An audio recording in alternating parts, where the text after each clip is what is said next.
Hey guys, we're back for podcast 9.2. Now we're going to talk about measuring with solutions, and you're going to need a calculator for this one. So push pause, grab your calculator, and then come right back to me. Here we go. In order for things to dissolve, we have to consider two things. Not the like dissolves like, that's always true. But now we have to look at two physical factors. The first one is energy. You see, processes in which the energy content of a system decreases tend to occur spontaneously. Right? Going towards the lowest amount of energy is the natural order of things. And then there's another factor. In physics, it's called disorder or entropy. A process that tends to increase the disorder of a system is a process that tends to occur spontaneously. And so if you'll think about this, it will make a lot of sense to you. You see, if we don't put forth any energy into restoring the disorder in your bedroom, then it's just naturally going to become more and more disordered.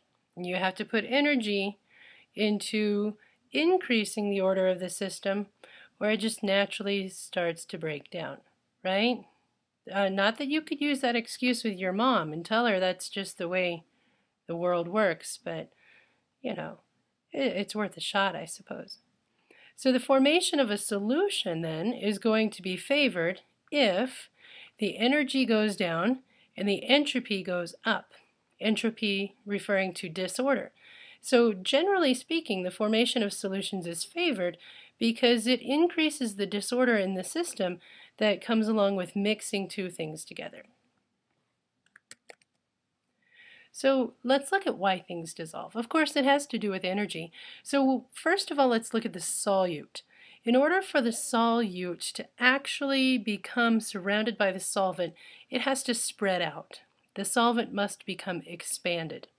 But not only does the solute have to become expanded, the solvent has to expand as well, so that the two could accommodate particles in between. And then finally, when they mix, then we have this solute completely surrounded by the solvent particles.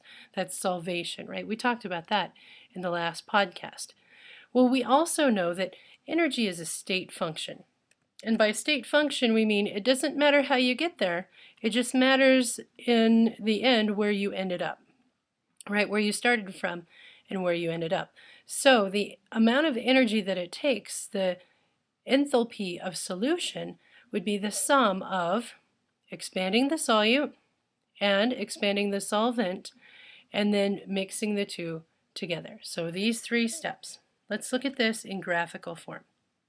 All right, so first of all, for the reactants, the solvent, that would be the solute, we're going to increase the energy to separate them. For ionic substances, this is what we call the lattice energy. If you want to expand them, you're going to have to overcome the force that's holding them together, right? So we expand the solute in the first step. Then in the second step, the solvent has to make room for solute particles. So there we have our expanded solvent. So that's another endothermic process. And then when the solute and the solvent mix, the IMFs have to work in such a way that the energy is lowered, so that this entire process is exothermic by the time we mix the two, right? So we end up at a lower energy than what we started with. That would make this process exothermic.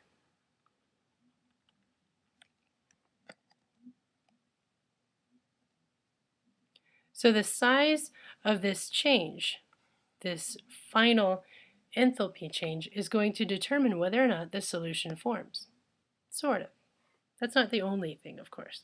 Sometimes you'll have a smaller enthalpy of solution, and it's actually endothermic, right? This one would be endothermic because now we're ending up with more energy than what we started with.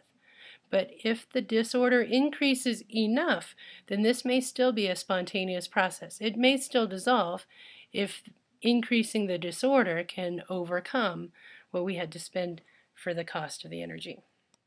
So let me show you an example of that.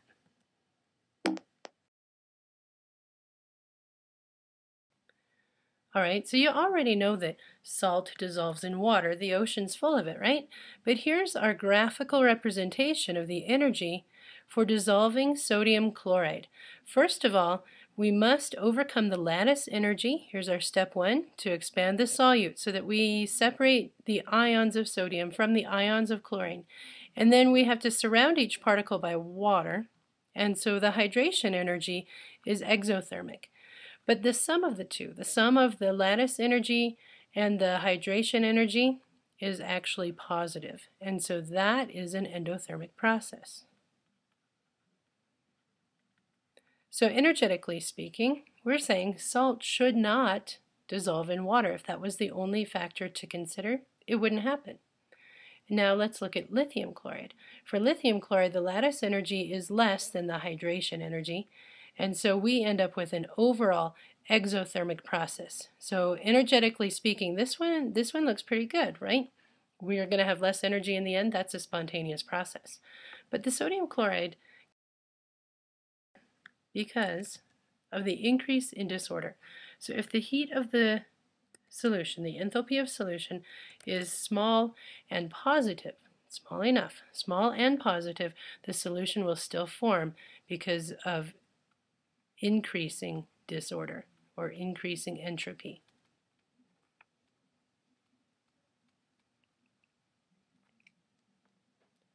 So a lot of things can dissolve because there's a lot more ways for substances to become mixed than there are for things to stay separated. So let's define our terms: saturated solutions and solubility.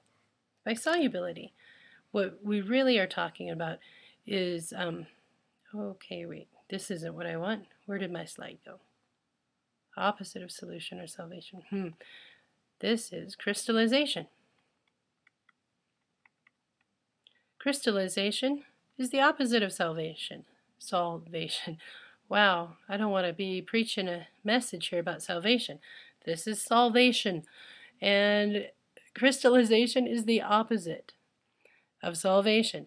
So if salvation means surrounding the solute particles with the solvent, then crystallization would be when the solute particles come back together and form crystals, right? The solid solutes collide with each other and then they crystallize. So we're undissolving here. And what we see basically is an equilibrium. When we have solute and solvent together, it might form a solution, but some of it's going to go backwards. So we get this equilibrium, a dynamic equilibrium that is perfectly equal when we have the situation called saturation. When you cannot dissolve any more solute in that solvent, and it's perfectly balanced in the amount that's dissolving and the amount that's crystallizing, that's saturation. So a saturated solution, again, is a solution in which no further solute can be dissolved at that particular temperature, that is. And so that's why we would describe solubility. Solubility is a measure of how much solute can dissolve to give a saturated solution at that temperature and pressure. And an unsaturated solution then would be defined as one in which more solute can be dissolved. And then the one that has too much solute, more solute than what normally could be dissolved, is called a supersaturated solution. So by vigorous stirring or heating, we might be able to get more solute to dissolve in that solvent than it could normally hold. So let's look at a solubility curve so that we could describe these conditions. Here's the line for salt. Let me make sure you can see my pen. So right here is the line for salt. Anything that is below this line for salt is considered to be unsaturated, because any amount at any temperature that's below the line means we could still add a little bit more, right? But when we're right at the line, this is our conditions for saturation. So at any temperature, we know exactly how many grams of salt you can put in the water to create a saturated solution. And then, of course, above this line, all this space represents what would be considered supersaturated. And so for any substance on this graph, we could define exactly how much solute would be unsaturated, saturated, or supersaturated for any given temperature. Now here's a big tip. In AP Chemistry, if you're given a graph to use to answer a question, then you better use it. Look at that graph carefully, because if you're given a graph, then there's answers on there. So let's make sure we know how to read these. So we're going to be measuring how much stuff is dissolved. And one of the ways you've already used quite a bit is called molarity. Molarity describes the number of moles of solute per liter of solution. Moles per liter. Remember, molarity times volume equals moles. So this one you're familiar with. Capital M is the abbreviation for molarity. The units are moles of solute per liter of solution. And then if we're making dilutions, then we're talking about solutions that contain less solute than what we started with. And here's how we do dilution. We take M1 times V1 and M2 times V2 because we're going to be keeping the number of moles constant. Now let's describe a solution in a different way. One way is for percent solution. If we're looking at two liquids, we often look at percent by volume, where we would take the volume of the solute divided by the total solution volume, right? The part divided by the whole. And then if we're looking at a solid that's dissolved in a liquid, often we describe that as a percent of mass to volume. So we take the mass of the solute divided by the solution volume, the total solution volume. And then molality is something new that we're going to be using an awful lot, especially in the next podcast, with the number of moles of solute dissolved per kilogram of solvent, not total kilograms of solution, just kilograms of the solvent itself. So those are some things we're going to be working with, and I'll give you some examples here in a minute. And here's another one. Parts per million and parts per billion. And of course there's a tip of the day right up there at the top for you. This one's really critical. If you're given volume or mass and you're given density, you can use density to convert one to the other. I suggest you use it. Alright, so parts per million is kind of like percent. Remember, for percent, we would have the part that is our solute divided by the whole total mass of solution, right? And then we would multiply by 100. But parts per million multiplies by 10 to the 6 instead of multiplying by 100. So we're not looking for a percent, we're looking for parts per million. And this would be to describe very low quantities, especially for a substance that we want to have in low quantities, like a pollutant, for instance, in the environment. Those are typically measured in parts per million because even a small amount could be harmful. And then there's another measurement called parts per billion. And parts per billion, of course, we would take the same idea, mass of whatever component you're looking at divided by the total mass, and then multiply that by 10 to the 9.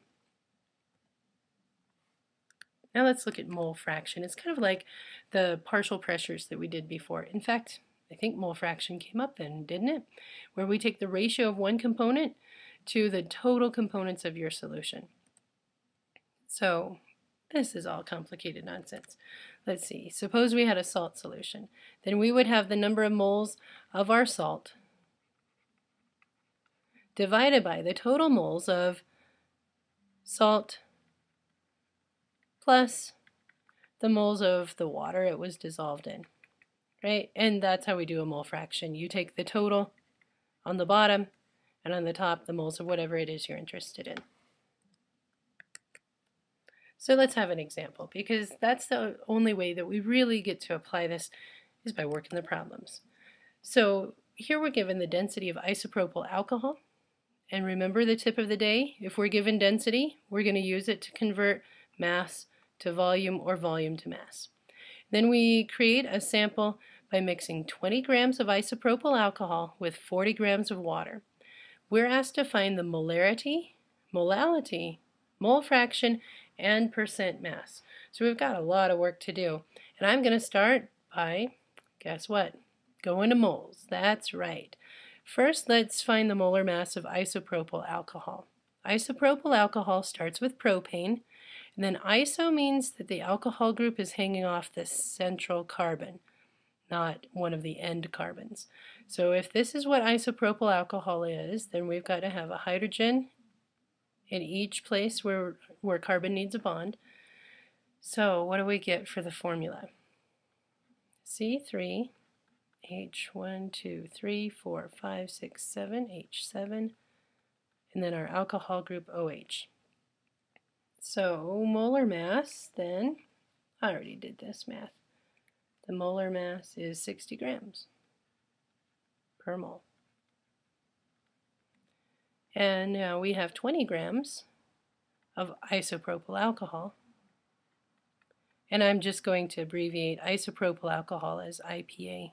Hope that's all right with everybody. And for every 1 mole, there's 60 grams. So that gives us 0.333, whatever, 1/3 of a mole of isopropyl alcohol to deal with. Might as well figure out how many moles of water we've got here too while we're at it. And so water, of course, H2O, has 18.02 grams per mole. And we've got 40 grams of water.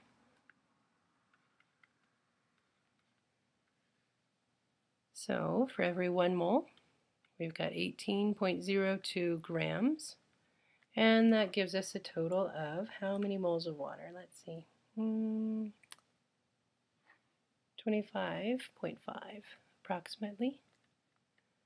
Naturally, when I did these calculations, I did not round anything until the end. If you do, you could perpetuate a rounding error, and we don't want to do that. That would just mess us up. All right, now I think I'm ready to answer some questions about this. First, let's start with molarity, shall we?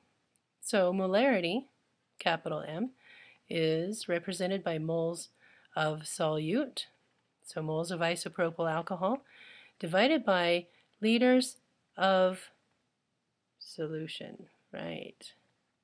So total liters of solution. Well, this is going to throw a wrench in my works because I know how many milliliters I've got of water. 40 grams of water is equal to 40 milliliters of water. But the same is not necessarily true for isopropyl alcohol. That's why I'm given density. All right, so I have 20 grams of isopropyl alcohol, but I also know the density is 0.785 grams per milliliter.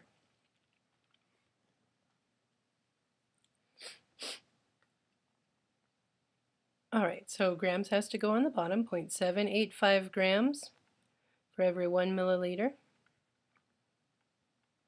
And how many milliliters does that give us? Let's see. That would be 25.5. Maybe that's where that number was. Where's my moles of water? Are you guys following along here, or are you just letting me do all the work? Moles of water. Oh, 2.219. Yep. I was way off. I didn't think that sounded right anyway. Okay, so now I know how many milliliters there are for isopropyl alcohol and how many liters for water. So that will get me to total liters of my solution. So let's take the moles of isopropyl alcohol divided by the liters of solution, not milliliters, liters. So 0.040 liters plus 0.040 255. I just changed milliliters to liters to put it down here.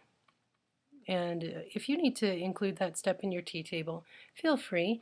Don't make a mistake in converting units because you don't think you should be writing them down. Write them down if you need to. It's not a big deal. All right, so the molarity of this solution, I got 0.005 molar. So now we've answered the first part, molarity. We're going to go on to molality next. So for molality, let me clear some space. Molality, we use a lowercase m, and that's going to be how many moles of our solute we have divided by kilograms of solvent, which in this case is water. So let's make sure we convert grams to kilograms. It's 3 moves over, right? So I have 0.33 moles of isopropyl alcohol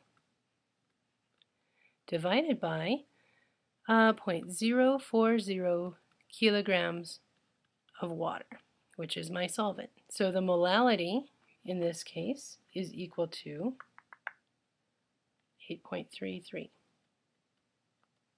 And then we use a little m for units, or you could use moles per kilogram. That's also okay. So now we've got molarity done and molality done. Now we're on to the mole fraction. Good thing I got the right number of moles here. So I want the mole fraction. We use that goofy chi symbol for that. And I'm going to put moles of isopropyl alcohol on top. And the total moles on the bottom. So I had 0.33 moles of isopropyl alcohol plus 2.2 something for water. 2.21975. We'll just call it 20. And I got a mole fraction here of 0.13. So if I was going to change this to moles by percent, then that wouldn't have as much meaning as the percent by mass. Percent by mass, we're going to take 40 grams, oops, nope, it was 20 grams of isopropyl alcohol, divide by the total mass of solution, so 20 plus 40, and I get 0.33. And to change this to a percent, we multiply by 100, so that would be 33% by mass isopropyl alcohol. And if I was going to parts per million, then I would multiply by 10 to the 6th instead of multiplying by 100, right? Or parts per billion, I would multiply by 10 to the 9. So that's how we do all of these kinds of ways to represent the makeup of our solution. Now that you've seen it once, let's try it again. See if you can get it without all my help. So here's our second example. Now we have a concentrated solution of ammonia that's 14.8 molar, and it has a density of 0.880 grams per milliliter. So we need to find the molality, mole fraction, and percent by mass for this solution. So what do we know? First of all, we know that 14.8 molar represents 14.8 moles of ammonia per liter of solution. So for every 1 liter of solution, there's 14.8 moles of ammonia. So that's a good starting place, because what I always want to do to start out is go to moles, and that gives me a way to do it. All right, so then let's find molality, which this is spelled wrong. Molality is moles per kilogram of solvent. And since this is kilogram of solvent, not kilograms of solute or total solution, then we're going to have a little bit of work to do to get to the kilograms of just this solvent. All right, well, let's first come back up here talk about the molar mass of ammonia. So 1 nitrogen and 3 hydrogens, so we got 17.04 grams per mole for ammonia. What else do I need to know? We're going to have to use the density, definitely. So in 1 liter of solution, how much of that is made up of ammonia and how much of that is made up of water? Let me check my notes to see what did I do. Right, okay, so we have to go to milliliters from moles. So if I have 14.8 moles of ammonia in 1 liter of solution, that every mole has a mass of 17.04 grams, then I can get moles to cancel, and now I'm going to use density. So I have 0.880 grams for every 1 milliliter, and now I've changed my molarity into volume, except I have milliliters, so I'm going to have to change that to liters, right? So I got 0.28658, so we'll call that 6, and that's liters, because it's 286.58 milliliters. So when we change that to liters, we move the decimal place 3 times. You can include that step in your t-table if that was too confusing. But this is how much of our solution is ammonia. So if I have 1 liter, which is 1,000 milliliters, and 286.6 milliliters of that solution is ammonia, then how much of it is water? So we simply do this math, and I get 713 point something something milliliters of water in that solution. Now I'm to a place where I can solve for the molality. So let's take our moles of ammonia, 14.8 moles, divide by kilograms of water. How many kilograms are in 713 milliliters? Well, that would be 0.713 liters. 1 liter weighs 1 kilogram, and so we have 0.713 kilograms of water. So the molality wasn't too bad as long as we can figure out how many milliliters we've got. We had to use the density for that. So I got 39, no, where am I at? Molality.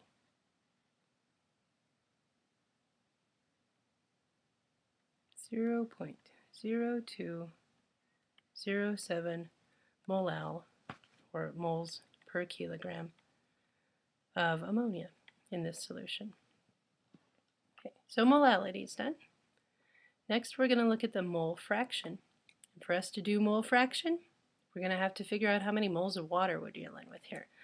So let's take our 713 grams of water and change it to moles.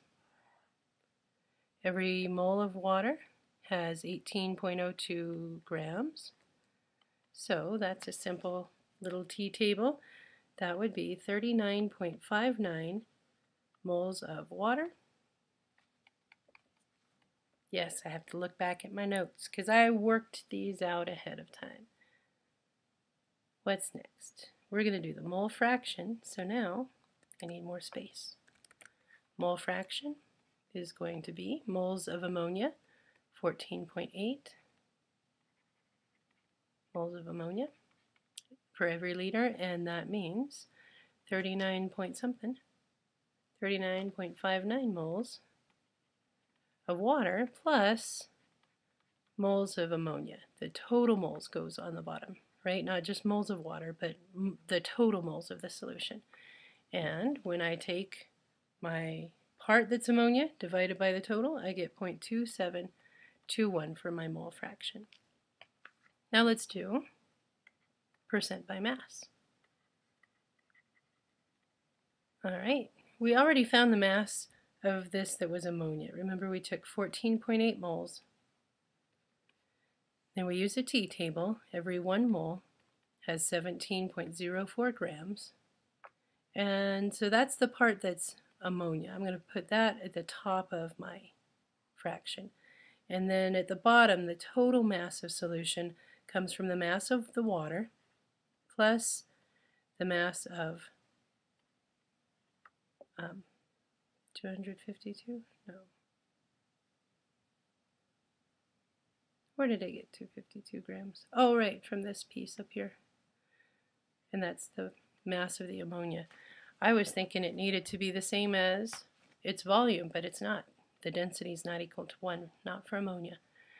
Okay, so do all this math, and I got 252 divided by 965 times 100 to make this a percent, so about 26% by mass is ammonia.